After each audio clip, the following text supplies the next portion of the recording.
ابو داؤد میں روایت آئی، قیس بن سعد ان کا نام ہے، وہ کہیں گئے ہوئے تھے سفر پہ، عراق کے علاقے سے، ابھی جو عراق ہے یہاں سے گزر رہے تھے، ہیرا نامی ایک جگہ تھی، ہیرا کا ایک ذمہ دار تھا، چودھری ہوگا، اس زمانے میں اس کو مرد زبان کہا کرتے تھے، یہ گزر رہے ہیں، وہ کھڑا تھا، اس کے لوگ بھی وہاں کھڑے تھے، کیا دیکھتے ہیں کہ لوگ آ رہے ہیں، اس کے سامنے سجدہ کر رہے ہیں، اس کے سامنے جھک رہے ہیں۔ حضرت قیس ابن سعد کہتے ہیں میرے دل میں ایک خیال آیا، ایک گاؤں کے، ایک علاقے کے، ایک خطے کے چودھری کے سامنے لوگ عاجزی کر رہے ہیں اور اس طرح سجدہ کر رہے ہیں، جھک رہے ہیں۔ اللہ کے نبی تو سارے رسولوں کے سردار ہیں، ساری انسانیت کے، ساری کائنات کے سردار ہیں، تو اللہ کے نبی کے سامنے تو اس طرح جھکنا یہ زیادہ اور اچھی بات ہے۔ دل میں یہ خیال آیا، آئے مدینہ، اللہ کے نبی صلی اللہ علیہ وسلم سے عرض کیا، یا رسول اللہ میں ہیرا گیا تھا، وہاں کے مرزبان چودھری کے سامنے لوگ سجدہ کرتے تھے، جھکتے تھے، آداب بجا لاتے تھے، انت احق ان تسجد لک،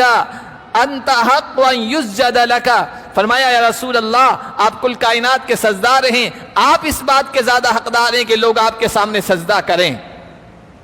اس طرح آداب بجا لائیں۔ اللہ کے نبی نے کہا، جملہ جو آپ نے ان سے کہا نا وہ بہت غور و فکر کے قابل ہے، یہ نہیں کہا کہ مجھے سجدہ مت کرو، آپ نے پہلے ان سے جو جملہ کہا وہ یہ کہا کہ ارأیت لو مررت بقبری اکنت تسجد لہ،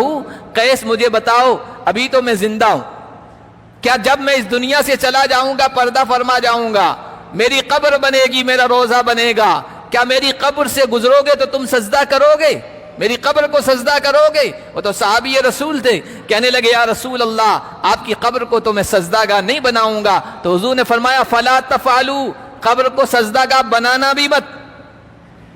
جب میں زندہ ہوں، حضور کو یہ فکر تھی میں زندہ ہوں تو ظاہر سی بات ہے میں کسی کو اپنے سامنے جھکنے نہیں دوں گا، سجدہ کرنے نہیں دوں گا، لیکن اس بات کا امکان ہے اللہ کی ذات کے بعد میرا رتبہ ہے، میری عظمت ہے، میری بڑائی ہے، میں اس دنیا سے چلا جاؤں گا، قبر میں دفن کر دیا جاؤں گا، اس کے بعد ہو سکتا ہے لوگ میرے مرتبے کو دیکھ کر میری قبر کو سجدہ کرنے لگ جائیں، تو پہلے سے ہی متنبع کر دیا میری قبر کے پاس آ کر سجدہ نہ کرنا، لا تفعلوا، ہرگز ایسا نہ کرنا۔ کیوں؟ اس لیے منع فرمایا اللہ کے نبی نے کہ سجدہ آخری درجے کی ذلت ہے، اور اللہ کے نبی انسانوں کو پستیوں سے نکال کر بلندیوں سے سرفراز کرنا چاہتے تھے، اللہ کے نبی صلی اللہ علیہ وسلم ذلتوں سے نکال کر رفعتوں کے، بلندیوں کے مقام پر انسانوں کو بٹھانا چاہتے تھے، وہ یہ کیسے پسند کر لیتے کہ لوگ انہی کے سامنے ذلیل ہوں اور سجدہ کریں، تو کہا کہ نہ میرے سامنے سجدہ کرنا ہے نہ میری قبر پر سجدہ کرنا ہے۔ وَلَقَدْ كَرَّمْنَا بَنِي آدم، آدم کی اولاد کو اللہ تعالیٰ نے عزت بخشی ہے، آدم کی اولاد کے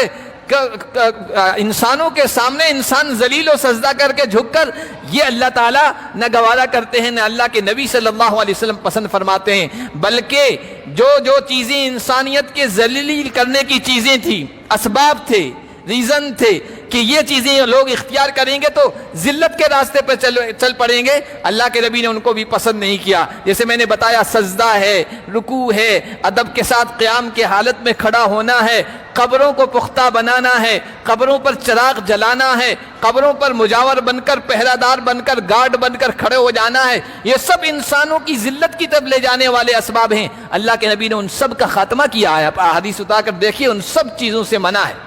اس لیے کہ ایک عام قبر بنا دی جائے، لوگ اس کی اتنی عظمت نہیں کریں گے، لیکن اس کو پختہ بنا دیا جائے، اس پر گنبد بنا دیا جائے، لوگوں کی بھیڑ لگ جائے گی، کچھ ناداں وہاں جا کر سجدہ بھی کرنے لگ جاتے ہیں، یہ جو ہے نا انسانیت کی ذلت کی طرف لے جانے والے اسباب ہیں، اللہ کے نبی نے ان سب چیزوں سے منع فرمایا، بلکہ ان چیزوں پر اللہ کے نبی کو اتنا غصہ آیا ہے، وہ لفظ استعمال کیا ہے جو عام لوگوں کو استعمال کرنے سے منع کیا ہے، لعنت کا لفظ